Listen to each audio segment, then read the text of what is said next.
오늘 말씀의 제목은 열무나 비유, 예수님의 비유 시리즈 오늘 14번째 시간입니다. 열무나 비유라는 제목으로 하나님 말씀 보겠습니다. 목사라고 해서 모든 걸 다 아는 것은 아닙니다. 이 열무나 비유를 좀 해야겠는데 이게 누가복음 몇 장이었지? 이제 찾기 시작한 거예요.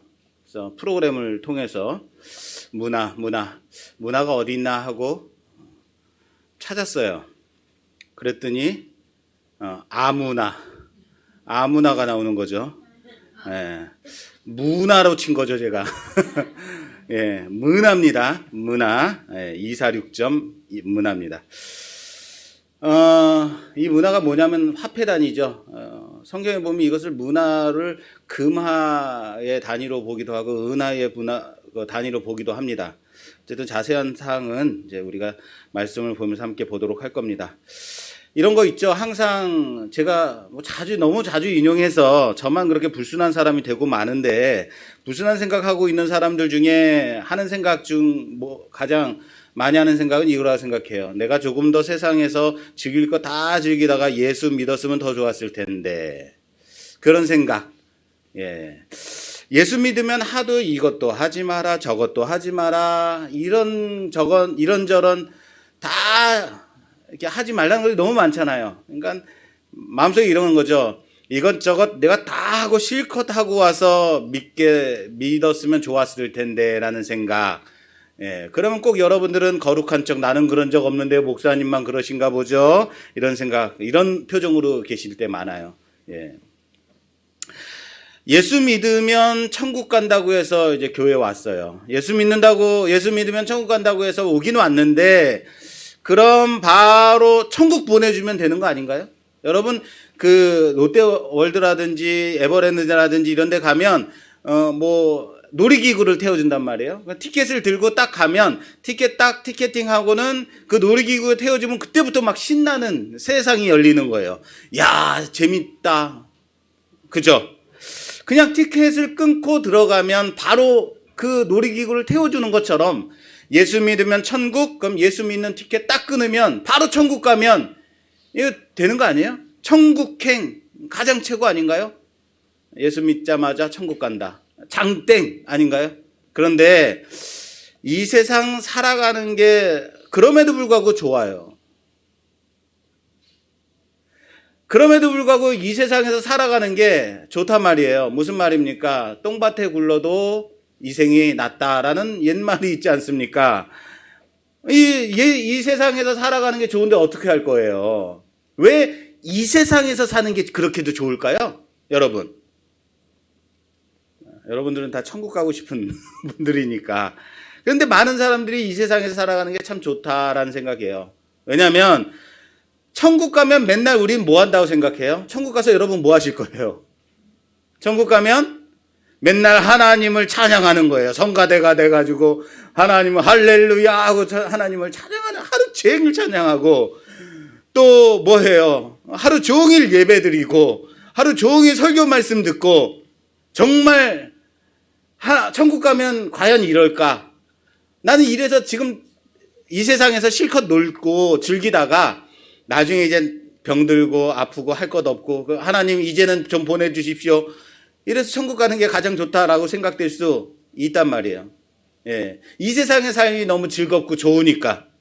과연 천국은 하루 종일 성가대로 서가지고 찬양만 하고 하루 종일 말씀만 듣고 하루 종일 그렇게 예배만 드리고 이런 곳일까요? 정말 그럴까요? 자, 그래서 지금 당장 천국 가는 거는 좀만 좀 있다가요 라고 생각하는 거 아니냐라는 거예요. 과연 믿는 자들에게 지금 살아가는 이 삶의 현실, 지금 살아가고 있는 기간은 무슨 의미가 있는 시간일까라는 거예요. 무슨 말인지 이해되시죠?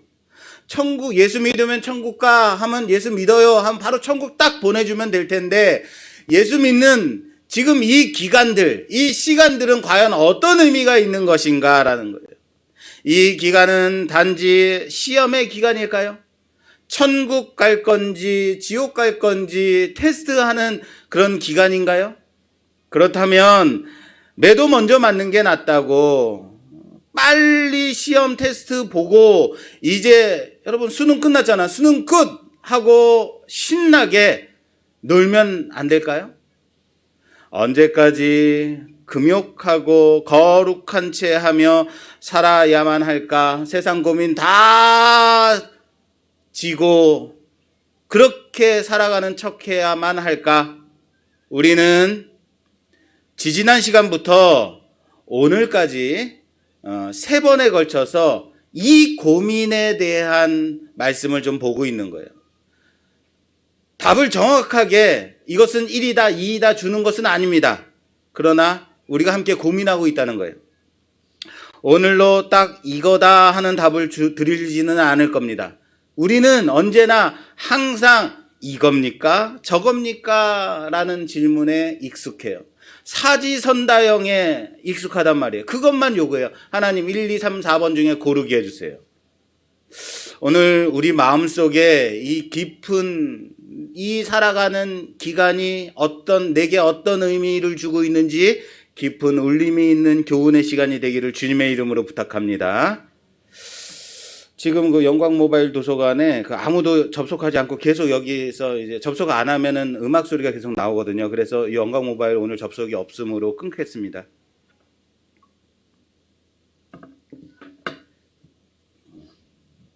자, 오늘 비유는 귀인이 종 10에게 은 10문화를 나누어 줌으로 시작해요. 자, 그런데 여러분, 이제 주인이 돌아와서 결산할 때 몇 명이 나와요, 종이?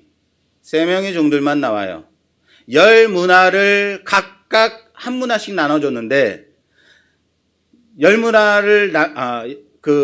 문화를 가지고 10문화를 남긴 종과 5문화를 남긴 종, 그리고 그냥 두었다가 그대로 가지고 온 종, 이렇게 3명이 나와요. 여러분, 나머지 7은 어디 갔을까요? 물론 이런 생각을 잘 안 해요, 우리는. 나머지 7은 10문화를 각각 한 문화씩 나눠준 거예요. 각각 나눠줬는데, 그럼 7은 어디 갔을까? 오늘 이 비유는 한 귀인이 왕위를 받기 위해서 먼 타국으로 떠나는 데서 시작이 돼요. 근데 10명의 종들을 불러다가 각각 한 문화씩 나누어 줍니다. 그리고 바로 이어서 이 귀인이 왕위를 받기 위해서 저 멀리까지 이제 떠납니다. 그런데 이 귀인이 왕위를 받는 것을 싫어하는 사람들이 있어요. 그래서 왕위를 받지 못하도록 방해하는 사람들이 방해하는 장면이 나오죠. 그리고 끝내 이 귀인은 왕위를 받고 돌아오게 됩니다. 그리고는 종들과 결산하는 내용이 나옵니다. 그리고 마지막에 귀인이 종들과 결산한 후에 마지막에 어떻게 끝나냐면요. 27절 말씀 PPT 보여주세요. 그리고 내가 왕됨을 원하지 아니하였던 저 원수들을 이리로 끌어다가 내 앞에서 죽이라 하였느니라. 왕위를 받는 것을 방해하던 싫어하던 백성, 이제는 백성이 아니에요. 저 원수들을 잡아 죽이라라는 것으로 오늘 말씀이 마무리된다라는 겁니다. 주인이 맡긴 이 문화를 가지고 온 새 종들, 그리고 여기에 언급되지 않은 나머지 7들은 어떻게 됐을까? 아마 왕위를 받는 것을 싫어한 사람들과 함께하지 않았을까라는 생각도 들고요. 또 하나는 왕위를 받아갖고 와야 되는데 이 사람이 우리 주인이 과연 왕위를 받을 수 있을까라고 믿지 못한 사람도 있겠죠. 저는 7이 그런 쪽에 있지 않았을까라는 생각을 합니다. 왕은 우리 주인은 돌아오지 않아. 어차피 가면 지금 왕위를 받기 싫어하는 이 백성들이 가서 데모하고 안 된다라고 그렇게 강력하게 말하면 돌아오지 못할 거야 라는 생각을 가진 사람들도 있지 않았을까요? 자, 우선 귀인이 왕위를 받기 위해서 떠났다가 돌아오는 이 내용, 이 예화는 예수님이 지금 이 예화를 듣고 계시는데 그때 현재 이 예화를 듣고 있던 유대인들에게는 이 예화가 아주 살떨리는 매우 익숙한 예화였다라는 거예요. 무슨 말이냐면요. 여러분, 예수님이 태어나는 그때, 예수님이 이제 태어나던 그때 왕이 누구였어요? 왕. 예수님이 태어나던 그때의 왕은, 그렇죠, 헤롯. 유대의 분봉왕 헤롯이었어요. 근데 앞으로 헤롯이 많이 나와요. 그래서 이 헤롯을 헤롯 대왕이라고 하겠습니다. 헤롯 대왕이었어요. 그의 아버지, 헤롯 대왕의 아버지는 에돔 사람이었고 어머니는 사마리아 사람이었어요.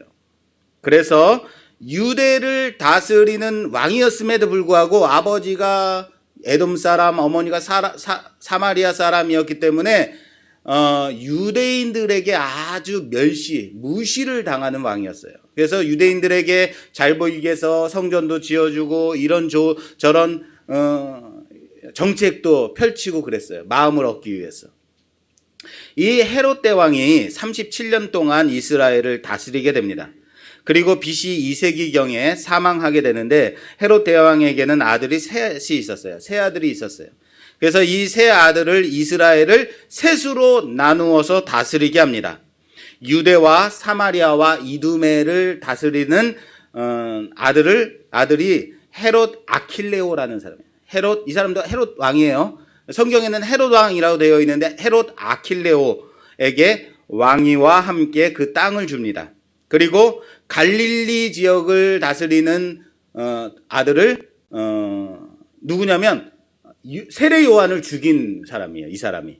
그리고 예수님이 이 사람을 뭐라고 말했냐면 여우 같은 놈이라고 말했어요. 여우 같다. 이 사람이 누구냐면 헤롯 안티파스라는 사람이에요. 그리고 갈릴리 지역을 다스리게 해요. 그리고 갈릴리 동북부 지역을 헤롯 빌립에게 주어서 다스리게 합니다. 이 헤롯 빌립이 누구냐면요.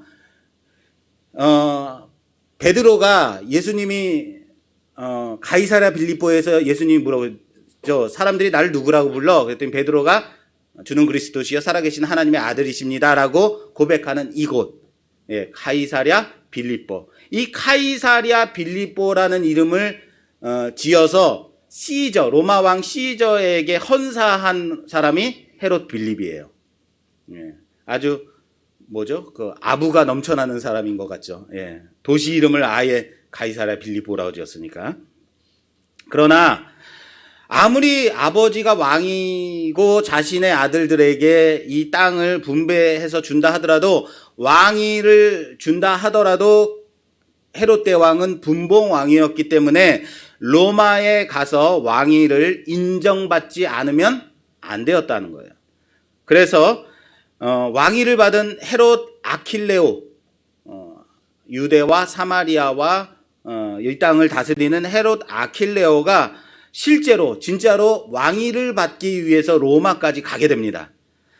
혈통을 중시하던 유대인들은 이 헤롯 아킬레오가 자신들의 왕이 되는 것을 너무 싫어해서 극렬하게 반대해서 몰래 로마로 사람들을 보내어서 우리는 아킬레오가 우리의 왕이 되는 것을 격렬하게 반대합니다 라고 강력하게 전달합니다. 그리고 이 헤롯 아킬레오는 끝내 헤롯 왕위를 받아가지고 돌아오게는 돼요. 그렇지만 로마는 또한 이 헤롯 왕위뿐만 아니라 총독 제도를 만들어서 총독을 보내어서 유대 땅을 다스리게 합니다. 다시 말해서 헤롯 왕은 반쪽짜리 왕위만을 받아가지고 온 거예요. 어떻겠어요? 기분이 좋았겠어요? 나빴겠어요? 나빴겠죠. 그래서 자신이 왕위를 받아가지고 온 후에 자기를 반대했던 사람들을 다 잡아가지고 죽입니다. 그 얘기예요. 그리고 총독이 파송이 되는데 이때 파송된 총독들 중에 한 명이 우리가 잘 아는 사람이 있어요. 그렇죠. 본디오 빌라도. 이때 파송된 사람. 어떤 내용인지 아시겠죠? 그러니까 지금 헤롯이 왕위를 받고 돌아오는 것을 방해했던 사람들이 다 참수를 당한 그 내용을 알고 있었던 유대인들, 지금 이 말씀을 듣고 있는 사람들이 모골이 성원한 거예요. 모골이 서늘한 거예요. 야, 그때 그 사람들 다 죽었었는데. 예수님은 그 이야기를 비유에 담아서 말씀하고 계신 것이다. 오늘 이 비유의 결말이 어떻게 된다고요? 반대하던 자들이 다 잡혀 죽는다는 것으로 끝나게 될 때 듣던 사람들이 모골이 서늘했을 거라는 거예요. 그럼에도 불구하고 이들은 예수 그리스도를 십자가에 못 박아 죽이는 자들에 속하게 되는 거예요.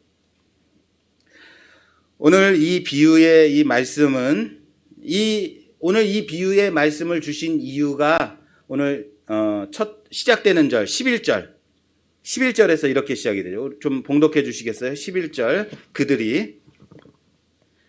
그들이 이 말씀을 듣고 있을 때에 비유를 더하여 말씀하시니 이는 자기가 예루살렘에 가까이 오셨고 그들은 하나님의 나라가 당장에 나타날 줄로 생각함이더라. 아멘. 이 말씀을 하신 이유가 뭐라고요? 이 말씀을 듣는 무리들이 원하는 바가 당장에 임할 하나님의 나라. 우리 같은 거죠. 예수님 믿으면 천국행 티켓 끊었으니까 천국 보내주세요. 그럼 편하잖아요. 왜 이 세상에서 이렇게 고생하게 해야 돼요? 이들이 원하는 그리스도, 이들이 원하는 메시아가 왔으면 저 로마를 무너뜨리고 우리 이스라엘을 회복시켜주고 하나님의 나라 되게 해달라고 당장에 임할 하나님의 나라, 이것을 요구하는 자들이었다는 거예요. 강력한 힘과 무력의 나라, 능력의 나라, 이스라엘 나라의 지금 회복을 원하고 있었기 때문에 이 말씀을 주셨다라는 거예요. 또한 오늘 이 본문과 병행 말씀이 있어요. 똑같은 또 비슷한 비유의 말씀이 마태복음 25장 말씀입니다. 마태복음 25장의 달란트 비유에서 똑같이 나옵니다. 잠깐 볼까요? 마태복음 25장 14절에서 18절까지 보겠습니다. 14절에서 봉독해 주세요. 또 어떤 사람이 타국에 갈 때 그 종들을 불러 자기 소유를 맡김과 같으니 각각 그 재능대로 한 사람에게는 금 5달란트를, 한 사람에게는 2달란트를, 한 사람에게는 1달란트를 주고 떠났더라. 5달란트 받은 자는 바로 가서 그것으로 장사하여 또 5달란트를 남기고 2달란트 받은 자도 그같이 하여 또 2달란트를 남겼으되 1달란트 받은 자는 가서 땅을 파고 그 주인의 돈을 감추어 두었더니. 아멘. 어떻습니까? 오늘 문화 비유와 모든 부분에서 거의 유사하지 않습니까? 거의 똑같죠. 그래서 이 문화 비유와 달란트 비유를 함께 보완해서 보면 오늘 이 비유에 좀 더 확실하게 그 의미를 주신 내용을 좀 더 살펴볼 수 있다라는 겁니다. 자, 우선 달란트 비유는 또 어떤 사람이 타국에 갈 때에 그 종들을 불러 자기 소유를 맡김과 같으니, 이렇게 시작이 돼요. 자, 또 땡땡땡함과 같으니로 시작한다는 거예요. 또라는 접속사는 앞에 내용에 이어지는 말씀이다라는 접속사죠. 그렇죠? 앞에 어떤 내용이 있었냐면 우리가 지난주에 본 설교. 뭔가요? 지난주에 우리가 본 설교. 그렇죠.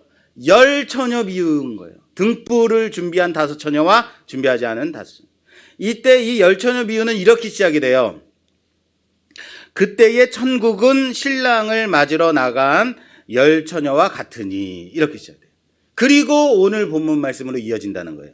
이 10처녀 비유는 그때의 천국은으로 시작된다라고 했어요. 그리고 또 이어서 달란트 비유로 또 맡김과 같으니, 제가 다시 말씀드리자면 달란트 비유도 그때의 천국은 마치 타국으로 떠나면서 종들에게 달란트를 맡긴과 같으니, 이렇게 시작이 된다는 거예요. 그때의 천국은. 지난주와 이번 주 설교가 그래서 내용면에서 메시지가 같다는 얘기예요. 이 달란트를 우리는 탤런트로 생각해요. 예, 이 달란트의 원어적 표현이 뭐죠? 우리는 영어로 탤런트라고 합니다. 그래서 재능이 많은 사람들을 또 영화나 드라마, TV에 나오는 사람들을 우리는 뭐라고 그러냐면 탤런트라고 그래요. 그래서 단어적 이해만 가지고 와서 보려고 하죠. 탤런트. 이 탤런트는 재능이 많은 사람들, 그러니까 주인이 종들에게 재능을 주었다라고 이해하려고 그래요. 그래서 주인이 종들에게 은사를 주었다, 재능을 주셨다로 보려고만 한다는 거예요. 그렇게 되면 어떤 문제가 생기냐면 주신 재능, 은사, 이것을 어떻게 해야 돼요? 우리는 이 재능을 받았으니까 이 재능 가지고 2배로 뻥튀기 해야만 하는 거예요. 그러라고 주셨으니까. 재능을 줬는데 너 왜 네 달란트를 사용하지 않아? 하나님이 너에게 달란트를 줬는데, 은사를 주셨는데 너 왜 그거 가지고 그렇게 썩혀 놓는 거야? 라고 나무라죠. 그러나 좀 전에 우리 집사님께서 봉독해 드렸듯이 25장 15절 말씀에 보면 이렇게 돼 있어요. 각각 그 재능대로 한 사람에게는 금 5달란트를, 한 사람에게는 2달란트를 이라고 되어 있다는 거예요. 뭐예요? 재능을 주셨다는 겁니까? 아닙니다. 재능에 따라서 나누어 준 게, 재능에 따라서 나누어졌다는 거예요. 재능이 있었던 사람들에게 그 자신의 능력치에 따라서 달란트를 나누어 준 거예요. 다시 말해서 주인은 종들이 할 만한 만큼 나누어 준 거예요. 할 수 있도록 해준 거라는 거예요.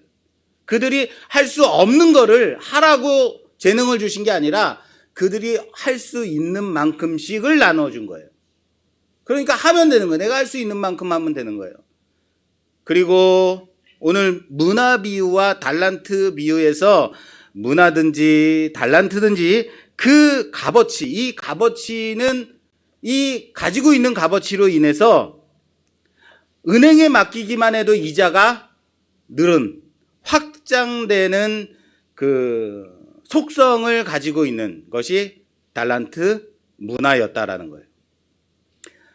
자, 여러분, 종이 수건에 쌓아 놓았다, 그리고 땅에 묻어 두었다라는 것은 매우 어리석고 불순한 행위다라는 거예요. 왜요? 은행에 맡기기만 해도, 이자를 받기만 해도 늘 수밖에 없는 게, 확장될 수밖에 없는 게 문하고 달란트인데 그렇게 하지 않은 것, 불순한 거죠. 이 5달란트 맡은 종은 5달란트를, 또 2달란트 맡은 종은 2달란트를 남겨가지고 돌아오게 됩니다. 그랬더니 둘에 대한 주인의 칭찬이 어떻게 됩니까? 자, 볼게요. 봉독해 주세요. 21절.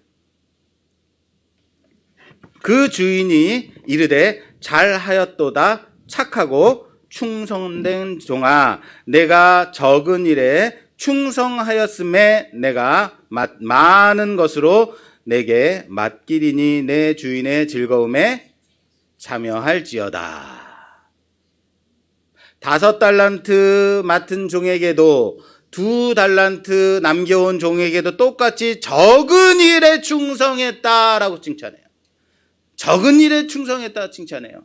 그리고 그 상급이 뭡니까? 내가 더 많은 것을 맡길게. 이거 가져라가 아닙니다, 여러분. 잘 보셔야 돼요. 이때 제가 얼마나 실망이 되는지 몰라요. 하나님, 내가 이렇게까지 맡아서 일을 했는데, 그래? 이제 내가 더 맡길게. 이거예요. 또 하나, 그 주인의 즐거움에 참여하라. 이제 기뻐. 같이, 야, 파티 열어. 뭐 이런 거 아닌가요? 5달란트, 2달란트 하니까, 여러분 지금 되게 냉랭해요, 분위기가. 오늘 날씨처럼 아주 냉랭한데 감동이 안 오는 것 같은데, 여러분, 자, 한 달란트는 6,000데나리온이에요. 아직 안 와요. 한 데나리온은 노동자의 하루 품삯이에요. 6,000일 벌어서 받는 품삯. 여러분, 요즘 하루 품삯이 보통 한 8만 원에서 10만 원 한다고 해요. 자, 8만 원 한다고 하면, 10만 원, 8만 원 하면 헷갈리니까 10만 원으로 치자고요. 10만 원으로 치면 6,000일 동안 10만 원씩 받으면 얼마예요? 6억.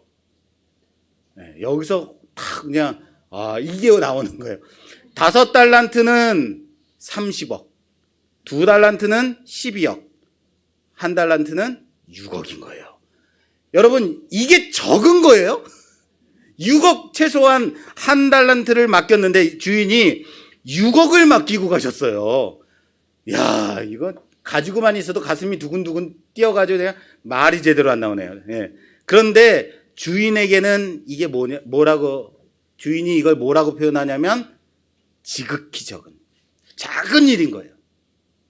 그들이 남긴 5달란트를 남겼는데 30억을 넘겨왔어요. 이것도 뭐예요? 야, 너 잘했어가 아니에요. 너 적은 일에 충성했다 이거예요. 왜요? 왜 그랬을까요? 이 30억, 이 사람이 뭐 몇 조를 가진 주인일까요? 그거는 모르겠습니다만 주인은요, 애초에 종에게 이 달란트를 맡길 때에 얼마를 남기느냐에 대한 기대나 관심이 있었던 게 아니었기 때문에. 너 30억 줄 테니까 30억 이상 남겨야 돼. 10억, 6억 줄 테니까 남겨야 돼. 이 기대치가 있었던 게 아니에요. 관심이 그게 아니라고요. 그럼 무엇에 대한 관심, 무엇 때문에 이것을 주었을까? 무엇을 기대하고 주었을까? 충성. 답을 말하면 어떡해요, 진짜. 자, 다시 오늘 본문 문화 비유로 좀 가볼게요. 문화 비유를 가서 좀 생각해 볼 필요가 있습니다. 자, 10문화를 각각 종들에게 나누어 줍니다.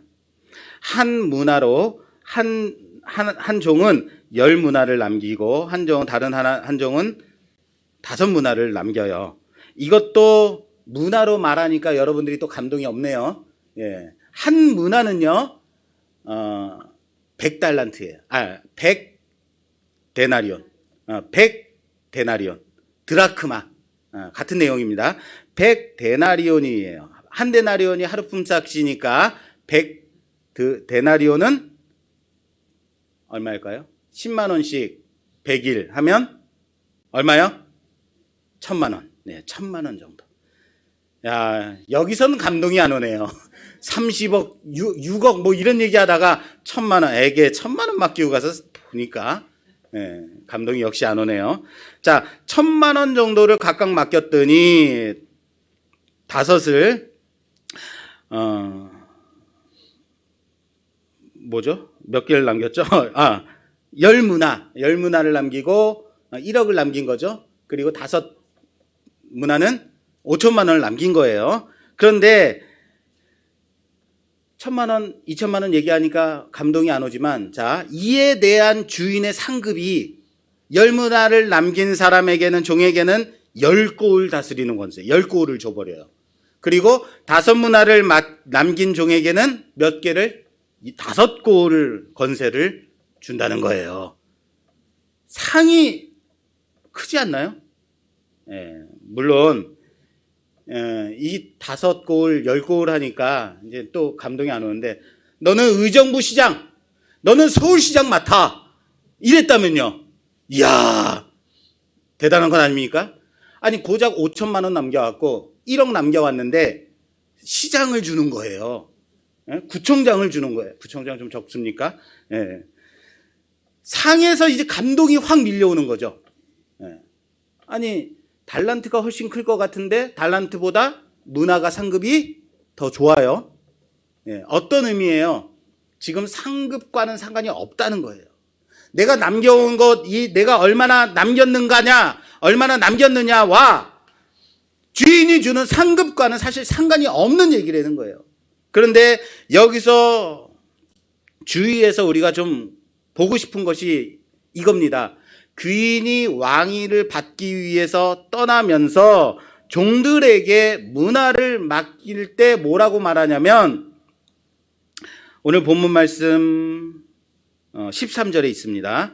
그 종 열을 불러 은화 10문화를 주며 이르되 내가 돌아올 때까지 장사하라 하였다. 내가 올 때까지 뭐 하라고 했다고요? 장사하라고 했다고요.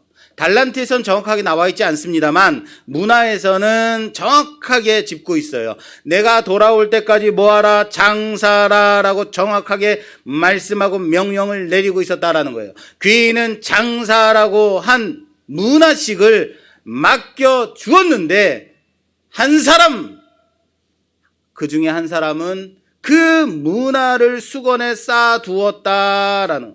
왜요? 왜 문화를 쌓아두었을까요? 오늘 본문 말씀 21절에 나와 있습니다. 이는 당신은 엄한 사람인 것을 내가 무서워함이라 라고. 당신이 엄한 사람임을 내가 무서워했기 때문에 수건에 쌓아두었습니다. 왜 무서워했을까요? 여러분 왜 무서워했을까요? 장사라고 했어요. 그럼 장사하면 되죠. 그런데 왜 무서워했을까요? 장사하다가 그렇죠. 망할까봐. 장사를 시작했는데 갑자기 코로나가 터진 거야. 이거 어떡할 거예요? 그래서 무서워했던 거죠. 망하면 어떡하나. 그래서 그냥 꽁꽁 싸매 두었다는 거예요. 달란트도 문화도 그렇듯이 주인은 종들에게 얼마를 맡기느냐, 얼마를 남기느냐에 대한 관심이 있었던 게 아니었다면요. 종들이 얼마를 남겨왔느냐에 대한 관심이 아니었다면요. 아까 우리 집사님 말씀하셨듯이 이것이 뭐예요? 충성에 대한 얘기라면요. 주인은 길을 떠나면서 분명히 장사라고 했습니다. 종은 단지 주인의 그 명령에 따라서 감당하면 되는 거예요. 그게 종인 거예요. 밥 차려와 하면 차리면 되는 거고, 청소해 하면 청소하면 되는 거예요. 가서 논에 가서 논일을 해라 하면 되는 거예요. 그냥 시키는 대로 하면 되는 거죠. 장사라고 하면 어떻게 하면 돼요? 장사예요. 은행에 가서 맡기라고 하면 맡기면 되는 겁니다. 주식에 가서 투자하라고 그러면 주님, 지금은 투자할 때가 아닌데요. 코스닥이 2,000선은 내려가야지 투자할 때가 됐죠. 이럴 필요가 있어요, 없어요? 없는 거예요. 왜요? 주인은 얼마를 남기느냐에 관심이 없다면. 그런데 종은 주인을 두려워해서 장사하다가 망하면 어떡하나라고 무서워서 그냥 수건에 싸두었다라는 겁니다. 그게 잘못인 거예요. 주인님, 코로나 때문에 완전히 망했어요 라고 하면 너 그것도 못해? 이럴 때는 비대면 서비스를 해야지. 이게 아니라는 거예요. 상관이 없는 거예요. 아시겠어요? 한 문화를 쌓아두었다가 그대로 가지고 나온 종은 주인을 두려워하는 종이었다라는 거예요. 왜 두려워했을까요? 다시 말합니다. 그는 이렇게 말합니다. 뭐라고 말하냐면 21절에 이는 당신이 엄한 사람인 것을 내가 무서워함이라. 당신은 두지 않은 것을 취하고 심지 않은 것을 거두나이다. 무슨 말입니까? 이 종은요, 아까 제가 말씀드린 것처럼 어차피 내게 아닌데 뭐예요? 어차피 손해만 보지 않으면 되는 건데, 그냥 남겨두면 되는 건데, 이 종은 이거죠. 주인의 주인을 나는 잘 알고 있다라고 생각했다는 거예요. 결코 제대로 아는 게 아니었죠. 당신은 일도 안 하면서 수익을 기대하는 그런 나쁜 사람입니다. 여기 당신 거 있으니까 가져가십시오. 어차피 내 것 아니었지 않습니까? 내가 미쳤다고 내 것도 아닌데 그렇게 충성해서 열심히 할 필요가 있겠습니까? 당신 거 가지고 가십시오. 당신 거 장사해서 남겨봤자 내 거 아닌 거 아닙니까? 그렇지만 손해보면 엄하게 꾸중할 거 아닙니까? 곤장 칠 거 아닙니까? 이런 생각 가지고 있었던 거죠. 너무 심한 적용인가요? 여러분들의 이해를 돕기 위해서는 언제나 뭘 가져가야 되냐면 막장 드라마를 가져와야 되는 거예요. 이렇게. 저희 집사람이 언제나 저한테 당신이 예수님을 흉내내면 예수님이 언제나 불량해 보여 라고 말해요. 예수님이 불량해야 여러분들이 집중하니까. 안 그래요? 우리가 왜 일일 드라마를 맨날 같이 보겠어요? 또 이럴 때 나는 안 보는데요. 그럼 목사만 나쁜 사람 만드는 거예요.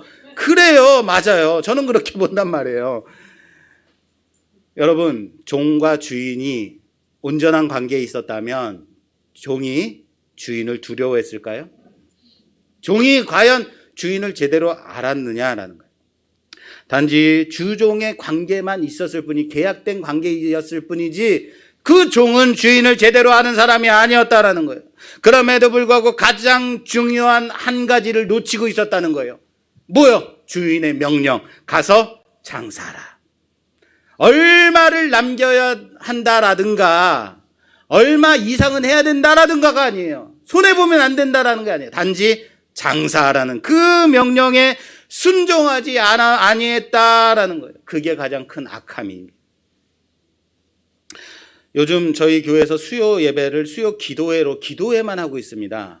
지난 수요일에 사랑하는 두 집사님께서 참석하시겠다라는 전원이 들어와서 우리는 기도회만 하고 있는데 아내가 저한테 말하더라고요. 여보, 이번 주 수요 예배는 당신 그 두 분이 오신다니까 설교 좀 준비해 라고 말하더라고요. 여러분, 제가 이래봬도 목사입니다. 저는 목사고 아내는 사모예요. 근데 나보고 설교를 준비해라 마라 하고 있어요. 기가 막히죠. 그래서 제가 어떻게 했겠어요? 네, 설교 준비했죠. 왠지 아십니까? 아내는 엄한 사람이니까. 설교 준비하지 않으면 나중에 집에 가서 아주 난리가 나겠죠. 당신은 그래서 안 돼. 얼마나 들볶겠어요. 그러니까 꾸짖으시니까 당신은 엄한 사람입니다 생각하고 설교를 갑자기 준비하는 게 뭐 제가 자판기입니까? 누르면 나오게. 그래서 이번 신년 예배 때 준비했던 설교를 꺼내왔어요. 시편 1편 말씀. 그래서 수요 예배, 수요 기도회 때 급하게 시편 1편 말씀을 함께 좀 나누었어요. 그리고 이제 예배 끝나고 집에 오면서 야, 오늘 말씀 내가 정말 잘 전했다. 어떻게 이런 적용을 내가 가지고 올 수 있나. 급함에도 불구하고 참 나는 참 적용을 참 잘하는 것 같아. 해석을 너무 잘한 것 같아. 하고 기분이 좋아가지고 막 오고 있는데 집에 들어오는데 뒤에서 여보, 당신은 내가 기도회를 위한 설교를 하라 그랬더니 언제 그렇게 가르치라 그랬어? 라고 뒤에서 아주 신랄하게 비판하더라는 거예요. 그래서 제가 어떻게 했겠어요? 그냥 문 닫고 안방에 들어갔죠. 왜요? 아내는 엄한 사람이니까. 제가 거기서 내가 당신 뭐 하는 거야? 막 이렇게 싸우면 엄한 사람이니까 안 돼요. 예. 무슨 얘기 하다가 여기까지 왔어요. 엄한 사람. 종은 주인을 모르고 있었다는 거예요. 엄한 사람이다? 온전한 관계가 아닌 거죠. 그럼, 자, 여기서 주인이 준 이 상급. 그럼 상급은 뭐냐? 이 상급에 대한 의문이 생기게 되는 거예요.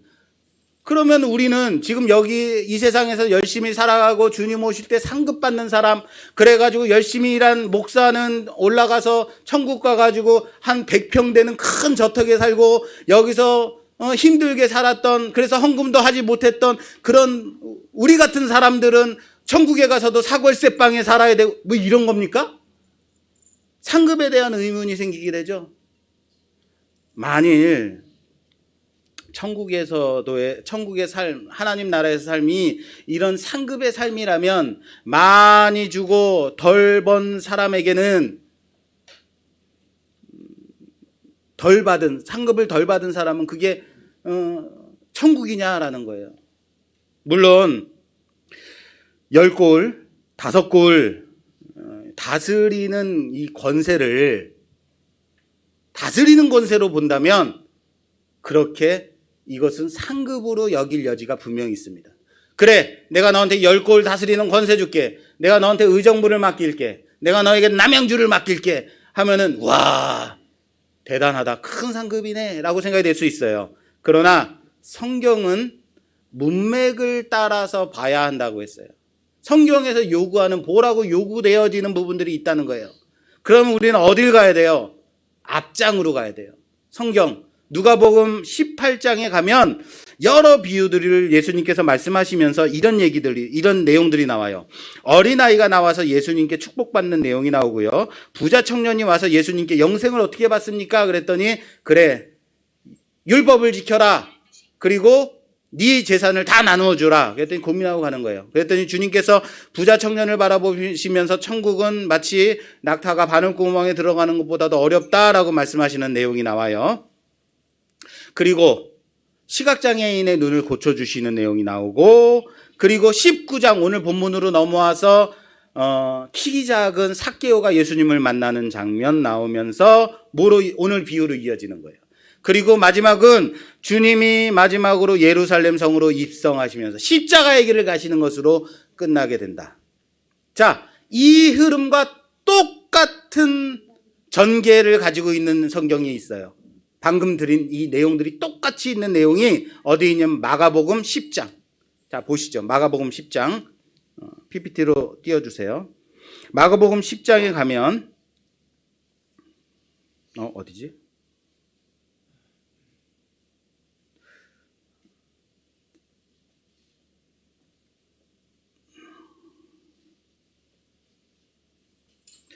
자, 마가복음 10장에 가면 여기랑 똑같은 내용이 나와요. 어린아이를 축복하시는 내용, 그리고 부자 청년이 와서 예수님께 묻는 내용, 그리고 예루살렘 성으로 입성하시는 장면, 그리고 똑같이 전개되고 시각장애인, 여기서는 이름이 나와요.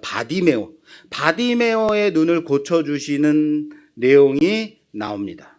똑같이 나와요. 완전 똑같아요. 그런데 여기 한 부분이 더 있어요. 마가복음 10장에는. 그것 좀 볼게요. 마가복음 10장 35절. 마가복음 10장 35절에서 37절까지 봉독해 주세요. 세베대의 아들 야고보와 요한이 주께 나와 여짜오되 선생님이여 무엇이든지 우리가 구하는 바를 우리에게 하여 주시기를 원하옵나이다. 이르시되 너희에게 무엇을 하여 주기를 원하느냐. 여짜오되 주의 영광 중에서 우리를 하나는 주의 우편에 하나는 좌편에 앉게 하여 주옵소서. 자, 예수님의 제자 중에 야고보와 요한이 주님께 나와서 우리를 주님의 나라 임할 때, 주님 영광 중에 임하실 때에 하나는 좌의정에 하나는 우의정에 좀 앉혀주십시오라고 청탁을 하는 내용이에요. 그랬더니 제자들이 어떻게 했겠어요? 자, 41절에 10 제자가 듣고 야고보와 요한에 대하여 화를 내거늘. 다른 제자들이 어떻게 했다고요? 화가 난 거예요. 자, 그리고 계속 읽어주세요. 42절에서부터 45절까지. 예수께서 불러다가 이르시되 이방인의 집권자들이 그들을 임의로 주관하고 그 고관들이 그들에게 권세를 부리는 줄을 너희가 알거니와 너희 중에는 그렇지 않을지니 너희 중에 누구든지 크고자 하는 자는 너희를 섬기는 자가 되고 너희 중에 누구든지 으뜸이 되고자 하는 자는 모든 사람의 종이 되어야 하리라. 인자가 온 것은 섬김을 받으려 함이 아니라 도리어 섬기려 하고 자기 목숨을 많은 사람의 대속물로 주려 함이니라. 아멘. 바로 이거죠. 크고자 하는 자는 섬기는 자가 되어야 하고 으뜸이 되고자 하는 자는 뭐가 되어야 된다고요? 종이 되어야 한다라는 것이 이것이 바로 천국의 역설인 거죠. 하나님 나라의 권세는 힘과 능력, 그 권세를 휘두르는 데에 있는 것이 아니다라는 거예요. 섬김과 낮은 자리에 있다라고 말씀하셨다는 사실을 믿으시길 바랍니다. 오늘 비유의 상급이 무엇이었습니까? 상급이 뭐예요? 5골, 10골 다스리는 권세. 10골 다스리는 권세라는 말이에요. 뭡니까? 이들은 5골만큼, 10골만큼 권세를 휘두르라 라고 주신 말씀이 아니라는 거예요. 그 상급이 아니라 그만큼 더 섬기라는 거예요. 5골만큼 더 섬겨라. 10골만큼 더 섬기라. 더 낮은 자리에 있으라라는 말씀이에요. 왜요? 왜 이들에게 이런 상급이라는 이름으로 이런 걸 주셨을까요? 섬김의 자리를 왜 주셨을까? 주인의 명령에 충성한 자이기 때문인 거죠. 그래서 충성됨을 주인이 그 맡긴 고을을 섬기고 낮은 자리에서 봉사할 자들임을 증명했기 때문에 너희들은 10고을을 섬겨라, 5고을을 섬겨라 라고 맡기실 수 있는 거죠. 무슨 말인지 아시겠어요? 오늘 비유는 그때의 천국은 귀인이 왕위를 받기 위해 떠난 그 부재시에, 왕이 안 계신, 주인이 안 계신 그 부재시에 종들이 어떻게 그 기간을 살아야 할지에 대해 말씀하고 있다는 거예요. 사람들이 잘못 오해했던 것이 우리를 구원할 구원자는 힘과 능력과 권세를 가진 자여야만 한다라고 생각했다라는 거예요. 그래서 우리가 요구하는 바로 지금 그 권세와 능력으로 우리를 구원하고 이스라엘을 회복시키는 그 구원자를 요구했다는 거예요. 바로 지금 하나님 나라란 말이에요. 예수님 믿으면 지금 하나님 나라라는 거예요. 그런데 왜 내 생활은, 내 삶은 변한 게 없느냐라는 거예요. 당시의 유대인뿐만 아니라 지금 예수를 믿는 우리들에게 주시는 말씀이라는 거예요. 하나님 나라 주신다면서요. 왜 내 삶이 변하지 않는 건데요? 왜 나는 이렇게 팍팍한데요? 왠지 아시겠어요? 주님의 부재시, 주인의 부재시라는 거예요. 그런 그들을 향해서 이 문화 비유를 주시는 거예요. 지금이 아니다. 그리고 나는 십자가의 길을 떠날 거다. 하늘 보좌에 올라가서 전능하신 그 하나님 아버지께서 주시는 심판의 왕위를 받아가지고 다시 돌아올 거다. 그러나 내가 없는 부재의 시간들을 너희가 어떻게 살아야 할 것인지를 보여주시고 있다는 거예요. 우리에게 맡기신 시간을 어떻게 살아야 할 것인지. 주인을 모르는 종은 자기 잠에 취하고 낭비합니다. 주인이 왕위를 못 받기를 원하는 종들은, 그래서 돌아오지 않을 거라고 생각하는 종들은 어떻게 하겠어요? 착복하고 내 것인 양 하고 수건에 싸두고 게을리 살 겁니다. 그러나 주인이 왕위를 가지고 다시 오실 것을 확신하는, 믿는 종들은 맡긴 일에 충성하며 오늘의 시간을 살아내는 자들이라는 사실을 믿으시길 바랍니다. 그 날이 아직 멀었다 할지라도, 내 생애 속에 이루어지지 않는다 하더라도, 그때가 바로 지금이 아니라 할지라도 심판의 주로 다시 오실 주님을 믿고 작은 일에 충성하며 살아간다라는 거예요. 종들이 무언가를 남겼는가에 자꾸 집중하지 마세요. 얼마나 남겼는가에 집중하지 마세요. 주인은 얼마를 남겼느냐에 관심이 없다 했습니다. 자꾸 얼마 남겼느냐에 관심을 갖다 보니까 남기면 상이고 못 남기면 벌이다로 가는 거예요. 우리 기독교 그런 째째한 신앙 아니라는 거예요. 사랑하는 여러분, 지혜로운 청지기 비유, 슬기 있는 5 처녀의 비유, 그리고 오늘 문화 비유, 달란트 비유 다 같은 결론을 가지고 있습니다. 주님께서 한 가지 비유를 주셨음에도 불구하고 사람들이 자꾸 이해하지 못하고 딴 데를 쳐다보니까 3가지 비유를, 똑같은 메시지를 다시 강조해서 반복해서 주시는 말씀이라는 거예요. 얼마나 중요하냐면, 이 세상의 삶이 얼마나 중요하냐면, 너희들에게 맡긴 이 시간들이 얼마나 중요하냐면 주시는 거예요. 모두 다 주인이 떠났습니다. 단지 다시 오겠다는 그 약속, 언약하고 간 겁니다. 주인은 부재하고 신랑도 부재 상태입니다. 그러나 오겠다 했으니까 오심을 믿고 기다리는 겁니다. 충성하는 겁니다. 순종하는 겁니다. 믿는 겁니다. 아멘 나올 때까지. 그렇습니다. 우리는 지금 여기에 없음에도 없음으로 사는 게 아닌 거예요.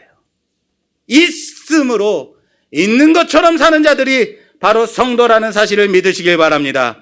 주인이 있는 것처럼 신랑이 온 것처럼 산다면, 기다린다면 지혜로운 청지기로 깨어 있어야 하는 겁니다. 신랑이 있음을 기다리면 기름 준비한 슬기 있는 다섯 처녀처럼 기다릴 수 있는 겁니다. 주인이 있음을 믿고 있다면 주인의 명령대로 장사하고 남기는 겁니다. 우리에게 지금 없지만 있음으로 사는 삶, 지금 성도에게 맡겨진 시간인 겁니다. 내 자신을 부인하고 내게 맡기신 십자가의 길을, 십자가를 지고 가는 삶, 바로 다시 오시리라는 언약, 믿고 사는 십자가의 삶이라는 사실을 믿으시기 바랍니다. 지금 보기에는 왜 그렇게까지 주인 없는데 굳이 그렇게까지 충성해야 돼? 라는 말소리를 들릴 수 있어요. 주인 오시기 전까지만 하면 되는 거 아니야? 조금 더 놀고 조금 더 미뤄둘 수도 있는 거 아니야? 라는 소리가 들릴 수도 있어요. 내가 이렇게 충성되이 하고 있는 그 모습 보면서 미련하다, 비효율적이다 라는 얘기, 손가락질 들을 수 있어요. 그렇게 나무랄 수 있습니다. 너무 어리석다, 그렇게까지 준비해야 하느냐라고 비난받을 수 있습니다. 이 코로나 시대에 장사하라고요? 손해보는 거 아닙니까? 그렇게 보일 수 있습니다. 망한 것처럼 보이고 또한 완전히 날린 것처럼 느껴질 수도 있습니다. 나의 삶이 그렇잖아요. 우리의 삶이 그렇잖아요. 조는 것처럼 보이고 자는 것처럼 보일지 모르지만 그럼에도 불구하고 그렇게 여겨지기도 하지만 이럴 때는 바로 주님 현찰 가지고 있는 게 최고예요, 그게 장땡이요라고 생각할 수 있지만, 그러나 우리의 주인은, 우리의 왕은, 우리의 신랑은, 우리의 주님은 두지 않은 데서 구하시고 심지 않은 데서 거두시고 해치지 않은 데서 모으시는 주인임을, 왕이심을, 주님이심을 믿으시기 바랍니다. 그러므로 끝내 남기시고 끝내 거두시고 끝내 모으실 그 주님이라는 거예요. 그 작은 머리 굴리지 마십시오. 내가 알면 얼마나 안다고, 내가 지혜로우면 얼마나 지혜롭다고 그렇게 머리를 쓰냐고요. 단지 맡긴 자에게 요구되어지는 그 충성 감당하며 살아가는 우리 모두가 되기를 주님의 이름으로 축원합니다. 무엇을 남기려고, 무엇을 더 벌려고 안간힘을 쓰시냐고요. 주님이 끝내 남기실 거라고요. 주님이 우리에게 주신 그 달란트는 그 문화는 확장성이 있는, 커지는, 확대되어지는 속성이 있는 가치라고요. 그 가치 붙들고 주님이 나중에 결산하실 때에 지극히 작은 일에 충성하였다 칭찬받는 우리 모두가 되기를 주님의 이름으로 축원합니다. 없지만 있는 자처럼 왕을 섬기는 자로, 주님과 함께하는 자로 오늘 하루의 삶을 그렇게 살아가기를 주님의 이름으로 축원합니다. 오늘 이 비유의 말씀으로 주인은 아무것도 하지 않은 종의 것을 있는 자에게 더하여 줍니다. 그렇습니다. 하나님 없는 자로 살아가는 자들은 그깟 자신이 가지고 있는 재물, 자신이 행했던 선행, 행함, 윤리, 도덕, 그깟 행위들마저도 나중에 심판의 나라 빼앗겨 아무것도 없는 자로 쫓겨나게 된다는 사실을 아시길 바랍니다. 그러나 하나님이 함께 계심으로 살아간 자들은 더 풍성한 하늘의 소망을 품고 살아가게 될 것을 믿으시길 바랍니다. 지금 우리가 감당하는 것 지극히 작고 작은 것으로 여겨지지만 주님 오실 때에 작은 것이라도 무시하지 않고 온전함으로 풍성함으로 채워주실 것을 믿고 충성하며 살아가는 우리 모두가 되기를 주님의 이름으로 축원합니다. 주인이 있는 자로 살아가세요. 왕이 있는 자로 살아가세요. 신랑이 오신 것으로 살아가는 신부가 되세요. 하나님 있는 자로, 주님 있는 자로 살아가는 여러분 되시기를 주님의 이름으로 축원합니다. 축원합니다.